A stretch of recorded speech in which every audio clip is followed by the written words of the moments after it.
What is up, guys? Will Workman here with Workman Protection, here to make your concealed carry life better. Today, I want to talk about 3 simple steps to help you choose the right holster for you. Now, if you're new to concealed carry or you're just trying to figure out what type of gear that you need or how to conceal your gun the best, I want to give you something that I think will be really helpful to you, and that is my free guide to concealment. That's something that's really going to take your concealment to the next level. So check the link in the description below, and that will take you to that free concealment guide. Let's get started.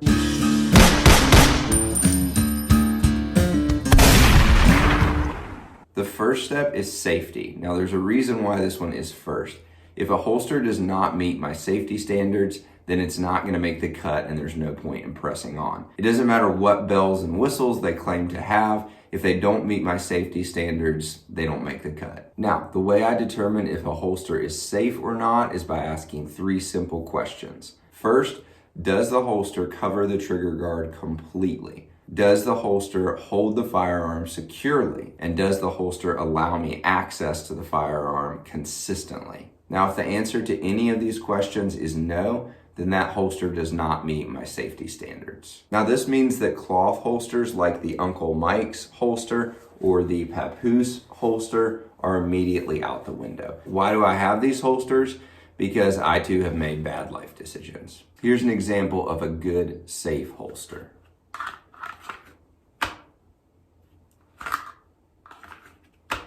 It's a beautiful sound, isn't it? Beautiful. All right, so once your holster has passed the safety standards, the next step to talk about is position. Now, by position, I mean where on your body do you want to conceal carry your firearm? Now, this will depend a lot on you as an individual and what your needs are, but let's go ahead and rule out ankle carry, purse carry, and off-body carry as not ideal. Now, if you want to fight me over this, you make your own life choices. I'm not judging you.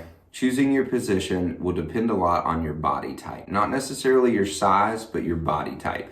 Now, some people would assume since I'm a pretty slim guy, it would be difficult for me to conceal carry a full-size firearm in the appendix carry position, but I actually find it easier to conceal up front than I do strong side. And when I carried strong side, I found the squareness of the gun to be a little bit more obvious. Now, many of my favorite instructors that have more of a tactical shelf than I do still find it easiest to conceal carry in the appendix carry position. Now, that being said, I have no issues with strong side carry, so if it works for you and you can conceal well there, then I think it's a great option for you. All right, the third step is comfort/cost. Now, I know what you're thinking. Will, isn't that 2 separate things?